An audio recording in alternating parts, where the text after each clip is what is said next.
Hey everyone, Simon here, coming to you from sunny Hawaii, although it's not so sunny now because it's nighttime, but it is beautiful. So aloha. Today I'm going to share with you a method for predicting when a person is likely to get elected. This is a secret or not so secret, depending on what books you've read or what you know, but not a lot of people know this. So I'm going to call it a secret technique for predicting elections. And it comes from our old friend, Mr. Sheshadri Iyer, who wrote his groundbreaking books called New Techniques of Prediction, volumes 1 and 2. He even wrote a volume on horse racing, which I devoured, but unfortunately, those techniques did not work so well. Nonetheless, his original 2 volumes are epic. And if you don't know Mr. Sheshadri Iyer, he is the guy who brought us the yogi, the avayogi, the Dagdarashis, the mathematical Navamsha, and other things. Now, those of you who are Western astrologers and are watching this going, what are you talking about? Yes, these are proprietary techniques to Vedic astrology that I'm going to teach right now. And they're based on something called the harmonic charts, the divisional charts. So the technique I'm going to show you is based on the 11th harmonic, and it's called the D11 or the Ekadashamsha. So here's the technique. As per Sheshadri Iyer, when a person runs the period of a planet that is placed in a kendra, meaning in an angular position, or in the 11th house, because this is the D11 chart, it shows that during that period of that planet, they're likely to receive honors. They're more likely to get something that they don't necessarily deserve, even because an election is the people are choosing to crown you with a certain achievement, right? So that's the technique. And so when someone showed me, this is 2006, someone asked, hey, is Trump going to win? I said, let's look at his D11. And golly gee, look at what I saw. He has Jupiter in an angle. By the way, I am using the North Indian chart because it's easier now in the North Indian. Usually I have the North and the South up together, but this technique is easier to see in the North Indian because the kendras, the angles, are, these giant what do you call it? Not rhomboids. Oh God, the word. These giant diamonds here. Anyhow, so at the time, Donald Trump was running his Rahu Mars period. And the election was on November 6th. And I remember thinking, oh my God, this is too close to the election. This could mean he wins. Now, later, of course, I was dissuaded, and some experts said, no, there's no way he can win. I said, all right, well, maybe this thing starts 6 days after the election, so maybe it won't be in time for him. Well, obviously, we know what happened there. So now he had run before during his Rahu period. He had his eyes on the presidency for many, many years, but it didn't come to fruition until he ran the period in an angle, in a kendra of the D11. Okay. Now, if we look at Obama's chart, in his D11, he was running Jupiter Moon. Well, look at where the moon is during, his election when he got elected. Again, in an angle in that 7th house of the D11. Now, if we look at Joe Biden's chart, who just got elected, look at his D11.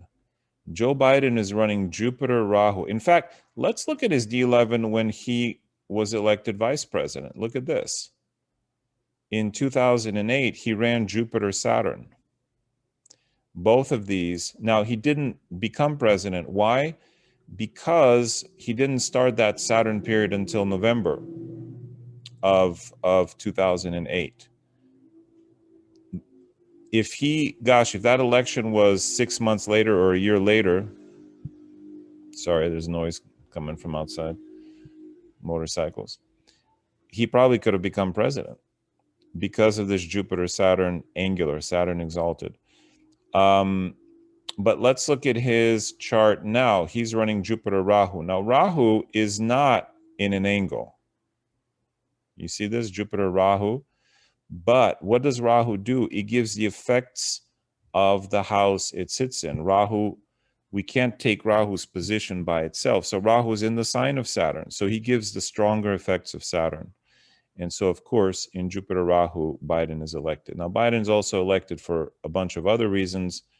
And I will cover the charts in another portion of this. But, you know, it doesn't hurt that he has Rahu conjunct the royal star Magha of the throne room, exactly at 6 degrees, right, of Regulus. That certainly doesn't hurt if this is his correct chart, which we think it is. But all that aside, looking at the D11, we see certainly a rise in power in his Jupiter period. So starting when he ran Jupiter, his power portfolio should have increased. And if we go to even Kamala Harris, look at her D11. So now she is running Rahu Mercury, and you can see Rahu is in the ascendant of her D11, again, angular. Now, why didn't she become president? Well, look, right up until June 30th, she was running Rahu Saturn. No chance. No chance for her. Saturn is in the 12th house with Malefic, right? But the moment she began Rahu Mercury, June 30th, now I don't know when she was actually chosen, but it must have been around that time. Mercury in the 11th of the D11. Remember what I said, the planet has to be in an angle or in the 11th to give the honor for you to be. Now, does that mean, you know, hey, Joe Schmo, hey, I'm running my 7th house period in the D11. Am I going to get elected? Well, no, you're not running for anything. But you might get some honors that are unexpected. So the answer is yes. But if you're running for president or school president or school council, if you're running for something and you're running the period of a planet that is angular in the D11 or in the 11th house, you're more likely to win. Okay, so we saw it here with Obama, with Trump, with Kamala, with Biden.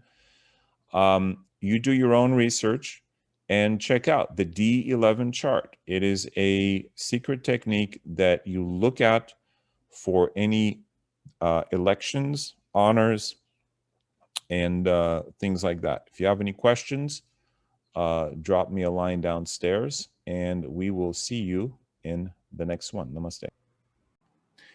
Hey everyone, Simon here again. I forgot to add one last thing, which is, okay, we can see when someone is going to get elected, when is a bad time. And so following in Iyer's footsteps, the bad times are when you run a period of a planet in houses 12, 3, 6, and 8, right?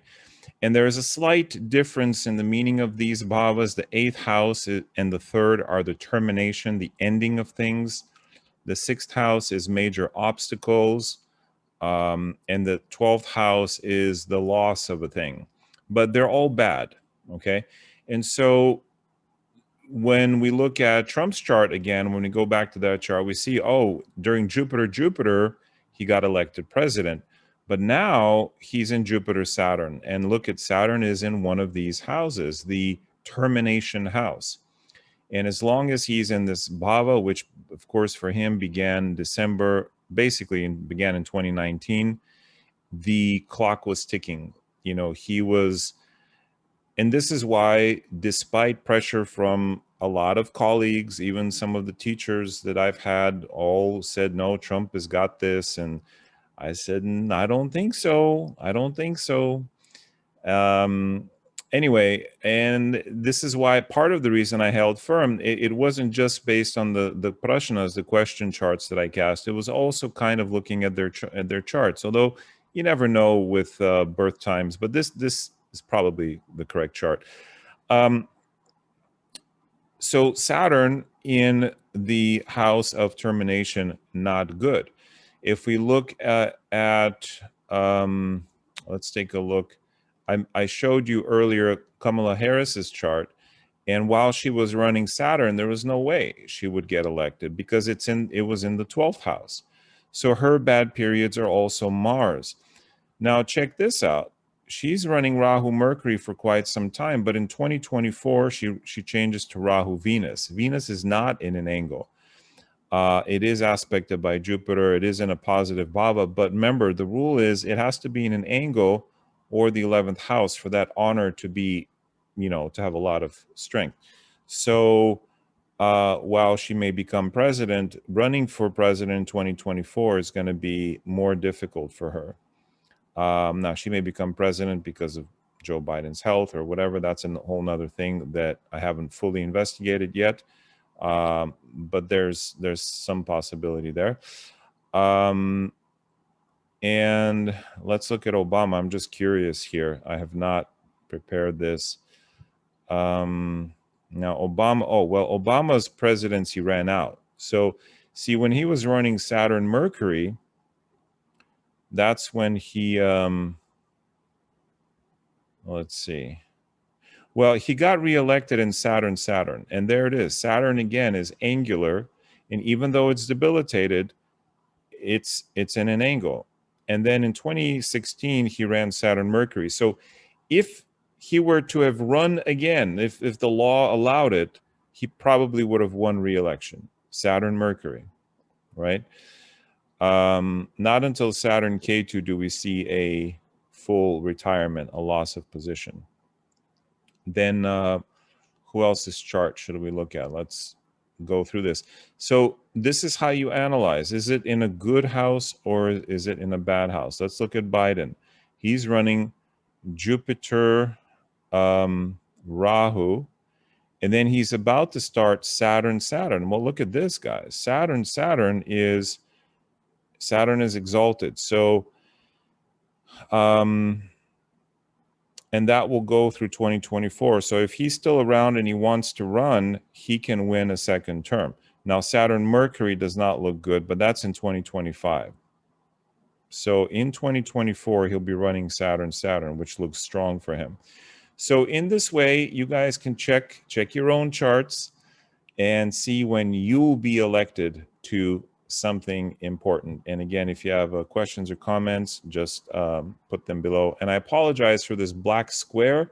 I just realized there's a black square that you're going to be looking at. What to do? I'm not a professional videographer. I appreciate any tips you may have on videography. I'm doing this with Zoom, actually. I don't even have a professional videography program. Anyway, that's it for me today. We'll see you in the next one. Namaste.